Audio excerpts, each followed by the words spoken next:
Sir అసలు autism అంటే ఏంటి? ఆటిజం అనేది ఒక న్యూరలాజికల్ ఆర్ డెవలప్మెంటల్ డిజార్డర్ అని అంటాము.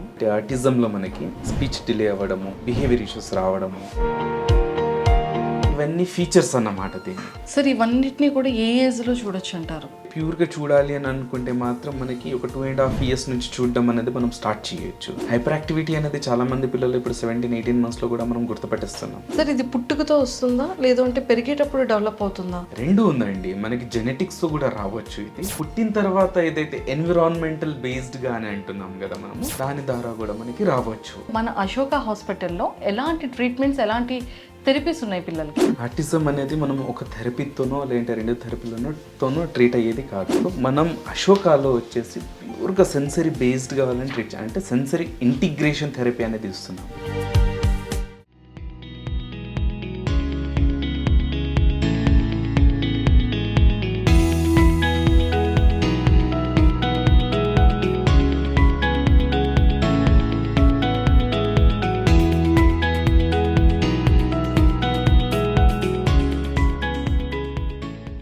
Hi viewers, welcome to iDream.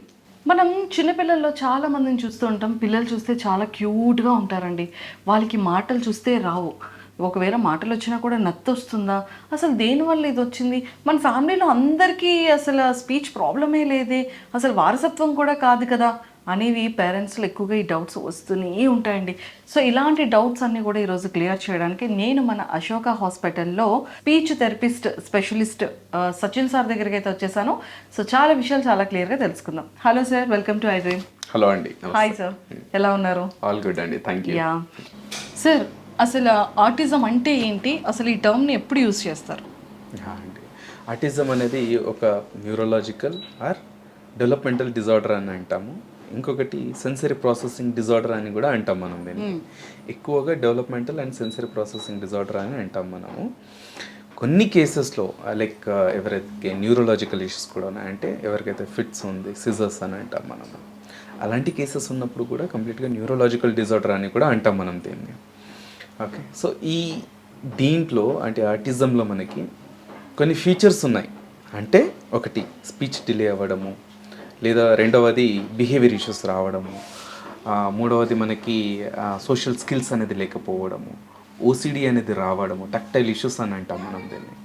దాంతోపాటు హైపర్ యాక్టివిటీ అనేది ఉండడము, ఐ కాంటాక్ట్ అనేది ఇవ్వలేకపోవడము, డిస్ట్రాక్షన్స్ అనేవి ఎక్కువ ఉండడము, ఇవన్నీ ఫీచర్స్ అన్నమాట దీనికి. So as it is a neurological sensory processing and developmental disorder అని చెప్పొచ్చు మనం. అంటే ఒక్కదానికి స్టిక్ అవి లేకుండా ఒక్కొక్క పిల్లాడిలో, ఒక్కొక్క చైల్డ్లో ఒక్కొక్కలాగా మనకు కనిపిస్తుంది. And it is a developmental disorder అంటున్నాం కాబట్టి ఫ్యూచర్లో కూడా యాడ్ ఆన్ అవుతూ పోతాయి చాలా ఇష్యూస్. ఓకే, ఈ లక్షణాలన్నీ ఉంటాయంటారు? లక్షణాలు అనేవి పెరుగుతూ పోతాయి చాలా మందిలో. అంటే మనము ఒకవేళ మనం ఆటిజం అని అంటున్నాము అని అంటే, వాళ్ళని మనం ఎంత అర్లీగా డిటెక్ట్ చేసి, అంటే అర్లీగా ఐడెంటిఫై చేసి ఎంత ఫాస్ట్గా మనము ట్రీట్మెంట్ అనేది చేస్తున్నాము అనేది కూడా చాలా ఇంపార్టెంట్ దీంట్లో. సో మనకి ఆటిజంలో చాలా ఏరియాస్లో మనం ట్రీట్ చేయాల్సి ఉంటుంది. ఇప్పుడు వీళ్ళకి హైపర్ యాక్టివిటీ అనేది ఎక్కువ ఉంటుంది. ఒక చోట కూర్చోలేడు, అటు ఇటు తిరుగుతూ ఉంటాడు, పరిగెడతా ఉంటాడు, గెంతుతూ ఉంటాడు, బాడీని కదిలిస్తూ ఉంటాడు, హెడ్ నాడ్ చేస్తూ ఉంటాడు. ఓకే, ఆటిజం యొక్క లక్షణాలు ఇవన్నీ మనకి. రైట్, ఒక 2 years 3 years పిల్లలు ఏం చేస్తారు, ఒక చోట వెళ్తే పేరెంట్స్కి అతుక్కొని కూర్చుంటారు కదా, లేదు అంటే చూస్తే జస్ట్ కమ్యూనికేట్ అనేది చేస్తారు ఎదుట. ఈ పిల్లలు ఏంటంటే ఎన్విరాన్మెంట్ అంతా అసలు ఏం సంబంధం అనేది లేదు, ఎక్కడైనా వాళ్ళ వరల్డ్లో ఉంటారు ఎక్కువగా. ఓకే, లేదు అని అంటే మాట్లాడమంటే మాట్లాడలేరు, సోషలైజ్ అవ్వలేరు, ఇతరులతో కలవలేరు, ఇతరులతో నవ్వలేరు. ఓకే, తన హావాభావాలు, తన ఫీలింగ్స్, ఇమోషన్స్ ఎక్స్ప్రెస్ చేయలేరు. ఈవెన్ దో ఒక తల్లిగా, ఒక తండ్రిగా, లేదంటే ఒక సిస్టర్గా, ఒక బ్రదర్గా ఎవరైనా ఏడుస్తున్నారు అనుకోండి, ఆ హావాభావాల్ని కూడా వీళ్ళు గుర్తుపెట్టలేని స్థితిలో కూడా ఉంటారు కొంతమంది పిల్లలు.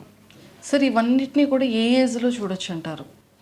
ఇట్ కమ్స్ విత్ అంటే ప్యూర్గా చూడాలి అని అనుకుంటే మాత్రం మనకి ఒక 2.5 years నుంచి చూడడం అనేది మనం స్టార్ట్ చేయొచ్చు. హైపర్ యాక్టివిటీ అనేది చాలామంది పిల్లలు ఇప్పుడు 17-18 monthsలో కూడా మనం గుర్తుపట్టిస్తున్నాం. ఇట్ ఈస్ ఎర్లీ ఏజ్ అన్నమాట. అంటే హై రిస్క్లో ఉన్నాడు అని అంటాం. అప్పుడు మనము హై రిస్క్ అంటే రెడ్ ఫ్లాగ్స్ అనేవి మనకు కనిపిస్తాయి కదా కొన్ని. మాటలు రావట్లేదు, కలవట్లేదు, రన్నింగ్ చేస్తున్నాడు, హైపర్ యాక్టివ్గా అయిపోయాడు, ఐ కాంటాక్ట్ ఇవ్వట్లేదు, నేమ్ కాల్ రెస్పాన్స్ ఇవ్వట్లేదు. మెయిన్గా ఏంటంటే చాలామంది పిల్లల్లో XYZ పేరు ఉంది, ఆ పేరు పెట్టి పిలిస్తే వారు పలకలేరు. They won't give response. Even head turn కూడా ఉండదు అన్నమాట మనకి. ఓకే, హెడ్ టర్న్ అంటే మన పేరు పెట్టి పిలుస్తున్నా కూడా దానికి రెస్పాన్స్ అనేది ఉండదు ఆటిజం పిల్లల్లో. అంటే ఒక 10 సార్లు పిలిస్తే, ఒక 5 సార్లు పిలిస్తే, గట్టిగా పిలిస్తే, తట్టి పిలిస్తే అప్పుడు రెస్పాన్స్ అనేది వస్తుంది పిల్లలు. సార్ ఇది పుట్టుకతో వస్తుందా లేదంటే పెరిగేటప్పుడు డెవలప్ అవుతుందా? రెండు ఉందండి. మనకి జెనెటిక్స్ కూడా రావచ్చు ఇది. There are chances come with the genetic also. Okay, and దాంతోపాటు మనకి పుట్టిన తర్వాత ఏదైతే ఎన్విరాన్మెంటల్ బేస్డ్గా అని అంటున్నాం కదా మనము, దాని ద్వారా కూడా మనకి రావచ్చు.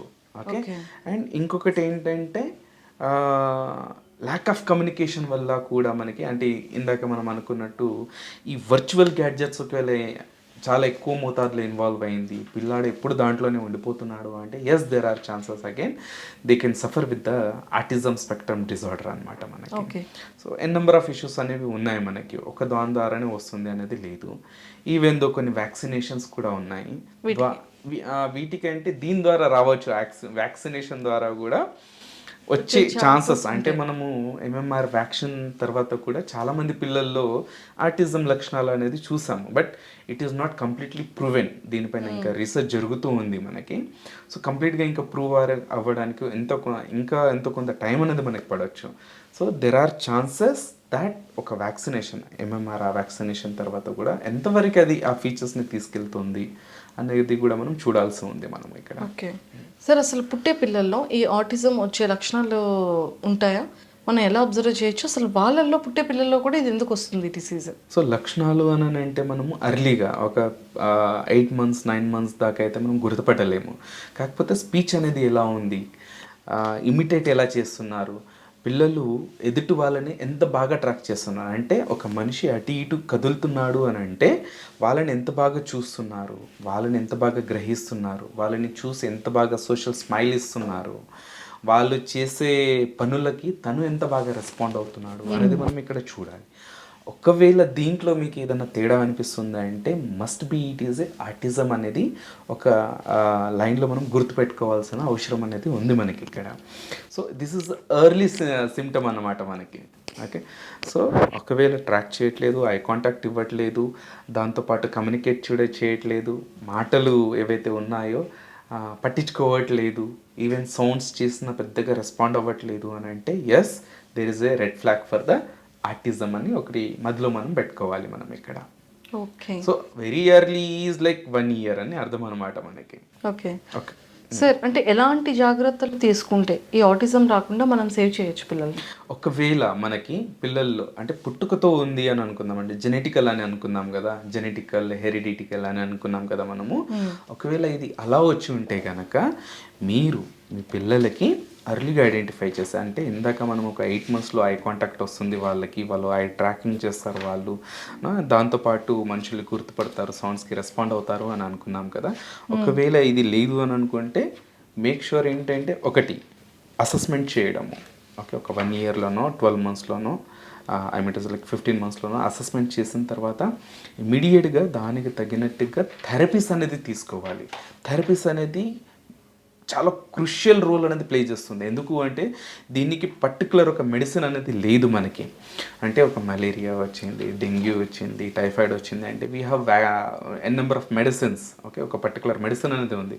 బట్ ఆటిజంకి కానివ్వండి, ADHDకి కానివ్వండి ఒక పర్టికులర్ మెడిసిన్ అంటే లేదు మనకి. అంటే ఈ మెడిసిన్ ఇచ్చేస్తే 100% ఆటిజం అనేది క్యూర్ అయిపోతుంది అని చెప్పడానికి ఏ మెడిసిన్ అనేది లేదు మనకి.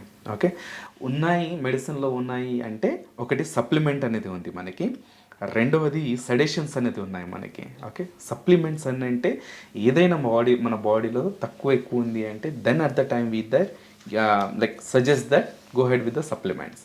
లేదు అంటే ఈ రోజుల్లో ఏంటంటే చాలామంది డాక్టర్స్ ఏం చేస్తున్నారు అంటే జస్ట్ బ్రెయిన్ బూస్టర్స్ ఇస్తున్నారు. Which is not good for the children. Okay, so అలా చేయడం వల్ల ఏదైతే న్యూరాన్స్ ఏవైతే ఉన్నాయో దానికి ఓవర్లోడ్ అయిపోయి ఫ్యూచర్స్లో కాంప్లికేషన్స్ వచ్చే చాలా ఛాన్సెస్ ఉన్నాయి ఇలాంటి పిల్లల్లో.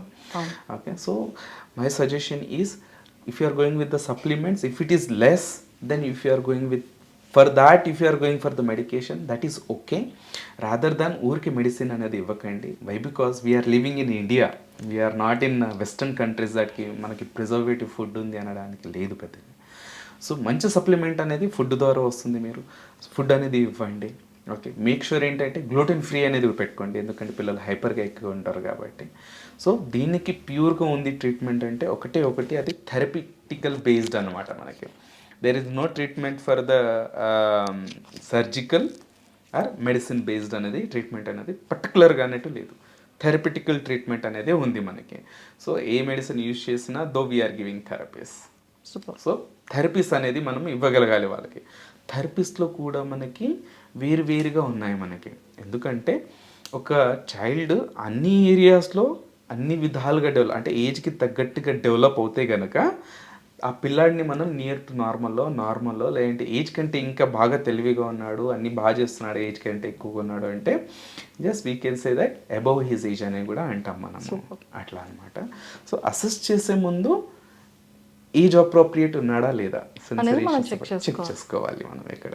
సార్, ఆటిజం ఉన్న వాళ్ళని మనం ఎలా ట్రీట్ చేయొచ్చు అండ్ మన అశోక హాస్పిటల్లో ఎలాంటి ట్రీట్మెంట్స్, ఎలాంటి థెరపీస్ ఉన్నాయి పిల్లలకి? ఓకే అండి, సో ఆటిజం అనేది మనం ఒక థెరపీతోనో లేదంటే 2 థెరపీలతోనో ట్రీట్ అయ్యేది కాదు. మనకి నెంబర్ ఆఫ్ ఏరియాస్ ఉన్నాయి మన బ్రెయిన్లో, అండ్ డెవలప్మెంటల్లో కూడా మనకి చాలా ఏరియాస్ ఉన్నాయి. అంటే ఒక బిహేవియర్ ఉంది, ఒకటి స్పీచ్ అండ్ కమ్యూనికేషన్ ఉంది, రెండవది మోటార్ ఉంది, సో అగైన్ సెన్సరీ ప్రాసెసింగ్ అనేది ఉంది. సో చాలామంది పిల్లల్లో చూసేది ఏంటంటే సెన్సరీ ఇష్యూస్ అనేది చూస్తాము. సో మనం అశోకాలో వచ్చేసి ప్యూర్గా సెన్సరీ బేస్డ్గా వాళ్ళని ట్రీట్ అంటే సెన్సరీ ఇంటిగ్రేషన్ థెరపీ అనేది ఇస్తున్నాము. సో వేర్ ఈ చైల్డ్ కెన్ కామ్ డౌన్, అంటే హైపర్గా ఉన్న పిల్లలు చాలా బాగా కామ్ అవుతారు. రెండవది వాళ్ళకి కంప్రెషన్స్ ఇష్యూస్ ఉంటుంది, పెప్రిసెప్షన్ ఇష్యూస్ ఉంటుంది, మోటార్ కోఆర్డినేషన్ ఇష్యూస్ ఉంటాయి. ఇవన్నీ మనము ఈ సెన్సరీ ఇంటిగ్రేషన్ థెరపీలో ఇస్తాము. As well as tactile issues ఉన్న పిల్లలకి కూడా మనం ఇక్కడ ట్రీట్ అనేది చేస్తాము. Where we can see a tremendous result children with autism అన్నమాట మనకి. ఓకే, రెండవది వచ్చేసి విజన్ థెరపీ కాన్సెప్ట్ అనేది ఎక్కడ లేదండి, ఒక అశోకాలో తప్ప. మనం స్పెసిఫిక్గా ఎప్పుడైతే ఆటిజం ADHD అని అంటామో స్పెసిఫిక్గా చూడాల్సింది ఏంటంటే విజన్ థెరపీ. ఈ పిల్లల్లో ఏంటంటే ఐ కాంటాక్ట్ అనేది ఉండదు, విజువల్ డిస్ట్రాక్షన్స్ అనేవి ఎక్కువ ఉంటుంది. సో అబిలిటీ ఆఫ్ లెర్నింగ్ అనేది చాలా తగ్గిపోతుంది వీళ్ళల్లో, ఎందుకంటే మనం నేర్చుకునేది 2 రకాలుగా, ఒకటి చూసి, రెండవది విని. సో అఫ్కోర్స్ మనకి ఇప్పుడు డిస్ట్రాక్షన్స్ ఉంది, నేను అటెన్షన్ చేయలేకపోతున్నాను, ఐ కాంటాక్ట్ ఇవ్వలేకపోతున్నాను అంటే అబిలిటీ ఆఫ్ లెర్నింగ్ అనేది ఆటోమేటిక్గా తగ్గిపోతుంది. ఐ పోకింగ్ ఉంది, పెరిఫరల్ విజన్ ఉంటుంది పిల్లల్లో. So we are treating to them also. It's a very beautiful concept. We are giving to many institutions నా. ఓకే, ఈ సిలబస్ కానివ్వండి, ట్రీట్మెంట్ ప్లాన్స్ కానివ్వండి, we are conducting workshops also for many of professionals. So ఎందుకంటే చాలామంది పిల్లలు ఉన్నారు, వాళ్ళకి ఈ ట్రీట్మెంట్ కావాలి. సో ఈ విజన్ థెరపీ అనేది ఉంటుంది మనకి. అలాగే బిహేవియర్ ఇష్యూస్ ఉంటాయి పిల్లల్లో, చాలా వరకు ఆటిజం పిల్లల్లో. సో ఈ బిహేవియర్ థెరపీలో మనము కాగ్నిటివ్ ఏరియాస్ చూస్తాం, సోషల్ ఏరియాస్ని ట్రీట్ చేస్తాము, as well as behaviour issues ఉన్న దాన్ని ట్రీట్ చేస్తాము, ఇమోషన్స్ని ట్రీట్ చేస్తాము మనము, యాజ్ వెల్ యాజ్ మనము ఇమిటేషన్స్ని ట్రీట్ చేస్తాము, రైట్. ఇలా మనకి అండ్ అకాడమిక్స్ని కూడా మనం కొంతవరకు మనం ట్రీట్ చేస్తాం ఆ ఏరియాలో. సో ఈ బిహేవియర్ థెరపీ అనేది ఒక యూనిక్ కాన్సెప్ట్తో మనం ట్రీట్ చేస్తూ వెళ్ళిపోతాం అన్నమాట. దాంతోపాటు మనకి speech and language therapy, oral placement therapy, okay, సుజోక్సిక్స్కి therapy, and very unique treatment of CST అంటే క్రేనియోసాక్రల్ థెరపీ. ఈ ఆటిజం పిల్లలు చాలా వరకు గట్ ఇష్యూస్ ఉంటాయి. గట్ ఇష్యూస్ ఉంటే వాళ్ళు ఇంకా అసలు మోషన్కి కూడా వెళ్ళారు, ఒక 2 days 3 days 4 days కూడా వెళ్ళారు. సో అలాంటి పిల్లలకి మనం ఏం చేస్తాము అంటే ఒకటి సుజోక్సిక్స్కి థెరపీతో ట్రీట్ చేస్తాము, అండ్ విజరల్ మ్యానిపులేషన్ అనేది కూడా చేస్తాం మనము. దీన్ని మనము ఈ పొట్టని మనం సెకండ్ బ్రెయిన్ అని అంటాం మనము. సో దీన్ని ట్రీట్ చేయడం వల్ల every organ will get manipulated. So దానివల్ల ఏంటంటే వాళ్ళ జీర్ణ వ్యవస్థ ఏదైతే ఉందో, ఆర్గాన్ ఫంక్షన్ ఏదైతే ఉందో అది చాలా బాగా వర్కౌట్ అవ్వడము, చాలా మంచి ఫ్లోలో రావడం అనేది జరుగుతుంది. సో అంటే we are going with the almost 9 to 10 therapies అనేది మనము ఒక ఆర్టిస్టిక్ చిల్డ్రన్కి, ఒక ఆర్టిస్టిక్ చైల్డ్కి మనము ఇవ్వగలుగుతున్నాము అని అర్థం అనమాట. అంటే వాళ్ళకి ఏ ఏరియాలో అయితే వాళ్ళు ఎఫెక్ట్ అవుతున్నారు ప్యూర్గా ఆ ఏరియాని మనం ట్రీట్ చేస్తున్నాము. ఓకే. సో దానివల్ల ఏమవుతుంది అంటే వాళ్ళకి రికవరీ ఏదైతే ఉందో చాలా ఫాస్ట్గా ఉంది, మనకి రికవరీ ఫాస్ట్గా ఉంటుంది అండ్ వాళ్ళు నియర్ టు నార్మల్ వచ్చే ఛాన్సెస్ ఎక్కువ ఉన్నాయి కాబట్టి ఇండిపెండెంట్ అయిపోతారు. So this is the beauty of Ashoka అనమాట మనకి. Thank you sir, thank you so much. Thank you. So చూసారు కదా, అంటే స్పీచ్ థెరపీలో చాలామంది పిల్లల్లో మనం ఎక్కువగా ప్రాబ్లమ్స్ చూస్తూ ఉంటాము. ఏజ్తో సంబంధం లేకుండా పేరెంట్స్ కూడా చాలా వరీ అవుతూ ఉంటారు. పిల్లలతో వాళ్ళ ఆపోజిట్ నేబర్స్ పిల్లలతో కంపారిజన్ చేసి అయ్యో ఇంకా నా పిల్లలకి ఎందుకు ఇంకా రాలేదు అన్న వర్రీస్ ఉంటూ ఉంటాయి. సో అలాంటి పేరెంట్స్ ప్రతి ఒక్కరు కూడా సచిన్ సార్ ఎంత ప్రాపర్గా క్లియర్గా ఎలాంటి ప్రాబ్లమ్స్ ఉంటాయి, దాన్ని ఎలా రెక్టిఫై చేసుకోవచ్చు, ఎలా మనం గెస్ చేయొచ్చు, దానికి ఎలా ట్రీట్ చేయొచ్చు, ఎలా ప్యాంపరింగ్ చేసి కూడా వాళ్ళని మన సైడ్ పిల్లల్ని చాలా క్లియర్గా ప్రాబ్లమ్ని షార్ట్అవుట్ చేసుకోవచ్చు అనేది చాలా క్లియర్గా ఎక్స్ప్లెయిన్ చేశారు. సో మరి అశోక హాస్పిటల్లో సచిన్ సార్ది అపాయింట్మెంట్ తీసుకొని ట్రీట్మెంట్ చేయించుకోవాలనుకున్న ప్రతి ఒక్క పేరెంట్ కూడా కింద స్క్రోల్ అవుతున్న కాంటాక్ట్ నెంబర్కి ఇప్పుడే అప్రోచ్ అవ్వండి. Thank you. Sir, one life lesson what medicine has taught you. Whatever you can do without expecting. But I really believe మన పాజిటివ్ యాటిట్యూడ్ ఉంటేనే మనం ఏదైనా సాధించగలం. గట్ని మనం కరెక్ట్గా డీల్ చేసినట్లయితే అది మనకి పాజిటివ్ హార్మోన్స్ని రిలీజ్ చేస్తుంది. షుగర్ వచ్చిన వాళ్ళ పరిస్థితి ఏంటి? పొట్ట దగ్గర పెరిగితే దాన్ని ఆండ్రాయిడ్ అంటారు, ఆండ్రాయిడ్ ఫోన్ కదా. అసలు థాట్స్ ఎందుకు వస్తాయి? బ్రెయిన్ డెడ్ అంటే దానికి ప్రపంచం అంతా కూడా కొన్ని నిర్దిష్టమైనటువంటి లక్షణాలు ఉంటాయి. మానసికంగా ధైర్యంగా ఉంటే క్యాన్సర్ జయించవచ్చు. You are a doctor for a cause sir, అంతే. వాళ్ళకి వచ్చిన ఆదాయం కాకుండా ఫ్రీ సర్వీస్ ఎంతమందికో చేస్తారు.